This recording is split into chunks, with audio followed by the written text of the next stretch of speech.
Hello everyone, welcome back to my new mini blog. এই বৃষ্টি ভেজা বর্ষাকালে আজকে চলে এসেছি একটা বিয়ে বাড়ির ইনভিটেশনে। বিয়ে বাড়িতে ঢোকা মাত্রই সামনেই চোখে পড়লো ফুচকা স্টল। উফ, যেন ইনভাইটেড গেস্টদেরকে ওয়েলকাম করার জন্যই ওয়েট করছে। ব্যাস আমি অমনি হামলে বললাম ফুচকা খেতে।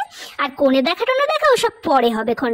আলটিমেটলি বিয়ে বাড়িতে তো খেতেই এসেছি বলুন। যাকে ফুচকা খেয়ে বেশি পেট আর ভরালাম না, একেবারে ব্রাইডকে গিফট দিয়ে সোজা চলে এসেছি এখন মেন জায়গায়, মানে খাবার জায়গায়। এই দেখো আজকে ব্রাইড আর গ্রুমের ছবি, সাথে থাকলো আজকের মেনুটাও। তোমরা চাইলে পজ করে দেখে নিতে পারো। প্রথমেই প্লেটে পড়লো লেবু আর স্যালাড, তারপরে এলো ফিশ কাটলেট, সাথে ছিল সস।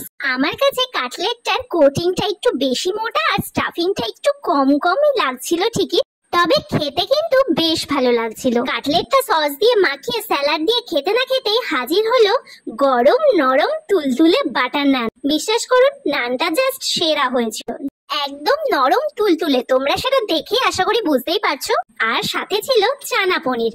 আমার পাতে যদিও একটাও পনির পড়েনি, যাই হোক। এরপরেই চলে এলো গরম গরম সাদা ভাত, আর সাথে ছিল ভেজ ডাল, তার সাথে ছিল চিপস। এই গরম গরম ডাল ভাত আর চিপসের কম্বোটা কিন্তু দারুণ। তারপর ডালের উপর একটু লেবু চিপে সাথে চিপস দিয়ে এই গরম গরম ভাত খাওয়াটা বাঙালির কাছে যেন একটা স্বর্গীয় সুখ।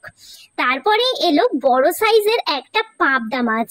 মাছটা কিন্তু হেভি টেস্টি ছিল। আর তারপরেই এসেছিল ফ্রাইড রাইস, বাট আমি ফ্রাইড রাইসটা স্কিপ করে গেছিলাম। মাটনটা কিন্তু আমি একদমই মিস করিনি। আরে এটার টানেই তো বিয়ে বাড়িতে আসা। মাটন লাভাররা ঝটপট একটু কমেন্ট করে দেখি কে কে আমার মতন মাটন লাভার। এরপরেই শেষ পাতে চলে এলো আনারসের চাটনি, পাঁপড়, মালাই চপ, সবশেষে আইসক্রিম খেতে খেতে বাড়ি চলে এলাম। এর মধ্যে কোন খাবারটা তোমাদের সবচেয়ে প্রিয় সেটা কমেন্ট করে জানিও, আর ভিডিওটা লাইক করে